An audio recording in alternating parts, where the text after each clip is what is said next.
올해 목표로 책 읽기 정하신 분들 많으시죠? 하지만 쉽지 않으셨을 거예요. 어떤 점이 가장 어려우셨나요?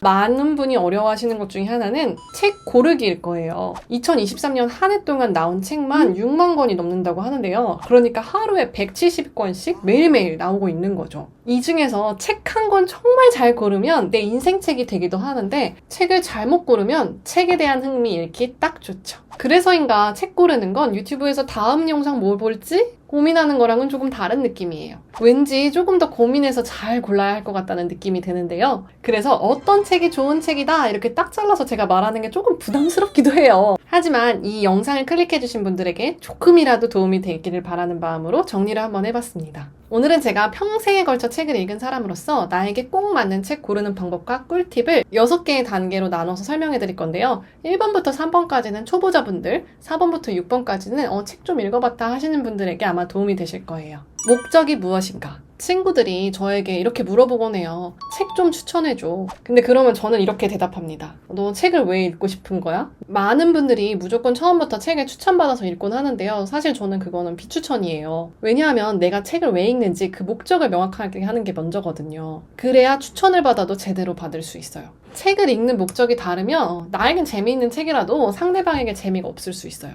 책 읽는 습관 갖고 싶어서 물어봤는데 추천받은 책이 마음에 안 들면 오히려 서로 좀 별로잖아요. 그래서 저는 책을 추천해줄 때는 무조건 그 상대방이 책을 읽는 이유와 여기서 얻고 싶은 것이 무엇인지를 좀 명확하게 듣는 편입니다. 여러분은 책을 왜 읽으시나요? 제가 최근에 책을 읽는 11가지 이유라는 영상을 썼었는데요. 재미를 위해서, 힐링을 위해서, 지식을 쌓기 위해서, 자기 개발을 위해서 여러 가지 이유가 있겠죠. 지식을 쌓기 위해서는 실용서를 읽어야 할 것이고, 재미나 힐링을 위해서는 소설을 읽어야 할 것이고, 자기 개발을 위해서는 자기 개발 책을 읽겠죠. 관심사를 명확히 하라. 목적을 명확하게 했으면 이제 여기가 중요한데요. 내가 궁금한 것, 내가 관심 있는 게 무엇인지를 아는 것이 중요합니다. 내가 관심이 있어야 책을 끝까지 보게 되거든요. 예를 들어서 중학생한테 좋은 부모가 되는 법, 혹은 어린아이에게 직장생활을 잘하는 법, 이런 책 보여주면은 관심 없겠죠. 그런데 여러분의 관심사는 무엇인가요? 라고 이렇게 제가 물어보면 조금은 막연하게 느껴질 수 있어요. 그래서 제가 사용하는 방법 2가지를 알려드릴게요. 첫 번째, 유튜브 알고리즘을 보세요. 그게 바로 내 관심사입니다. 유튜브 알고리즘이 내가 관심이 있는 것들을 계속 추천해주는 구조잖아요. 책도 마찬가지입니다. 그리고 내가 평소에 검색을 많이 하는 것들, 이런 것들이 내가 궁금한 지점이니까 그와 관련된 책을 찾아보면 좋겠죠.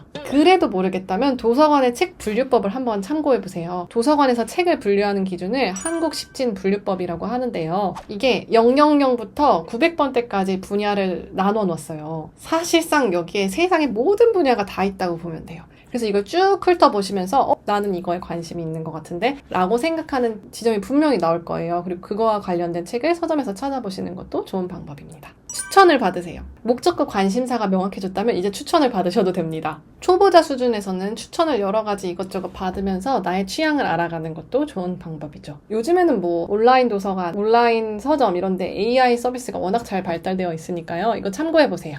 서문과 목차를 확인하라. 이게 가장 제가 중요하게 생각하는 거고 가장 강조하고 싶은 건데요. 이거를 봐야 이게 진짜 내가 원하는 책인지를 알 수 있어요. 저도 2권의 책을 썼지만 책을 쓰면서 초반에 가장 시간이 오래 걸리는 것은 바로 이 목차 만들기예요. 목차는 그 책을 쓰기 전에 틀을 잡는 과정이거든요. 여기에서 출판사랑 이야기를 하면서 어떤 내용을 넣고 어떤 내용을 뺄지, 그래서 이 책의 성격을 어떻게 만들지를 결정하게 돼요. 독자 입장에서는 목차를 보면 이 책을 통해서 내가 원하는 것을 얻을 수 있는지 없는지를 아주 빠르게 알 수 있습니다. 책 안에서 인용하는 책을 읽어보세요. 이건 제가 정말 실질적으로 많은 쓰는 방법인데요. 책을 읽다 보면은 그 책에서 다른 책을 인용하는 경우가 굉장히 많아요. 경제 경영서, 자기계발서, 실용서 이런 데 굉장히 많은데요. 만약 인용된 책의 주장이 마음에 든다면 그 책을 적어놓고 다음 책으로 읽어보는 것도 좋은 방법입니다. 일종의 책의 알고리즘을 타는 거죠. 한 가지 분야를 자세하게 알고 싶을 때 쓰면 좋은 방법입니다.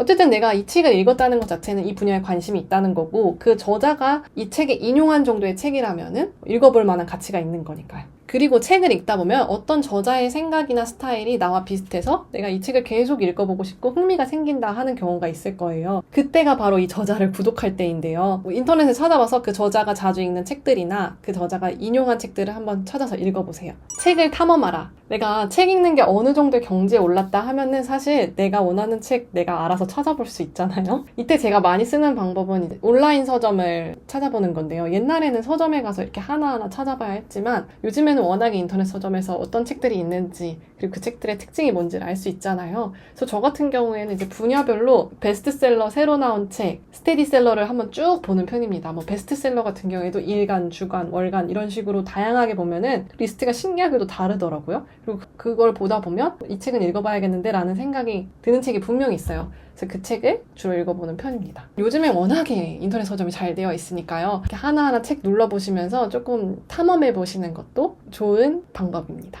여기서 주의해야 하는 게요. 베스트셀러랑 스테디셀러의 차이를 아시나요? 베스트셀러는요, 최근에 잘 나간 책들이고요. 스테디셀러는 꾸준히 오랜 기간 동안 잘 나가는 책들이에요. 아마 고전 이런 것들이 주로 이 스테디셀러에 속해 있죠. 사실은 저는 좀 더 스테디셀러를 많이 보는 편이에요. 그만큼 검증이 잘 되어 있다는 뜻이기도 하니까요. 이것도 여러분들이 책 고를 때 참고해보세요.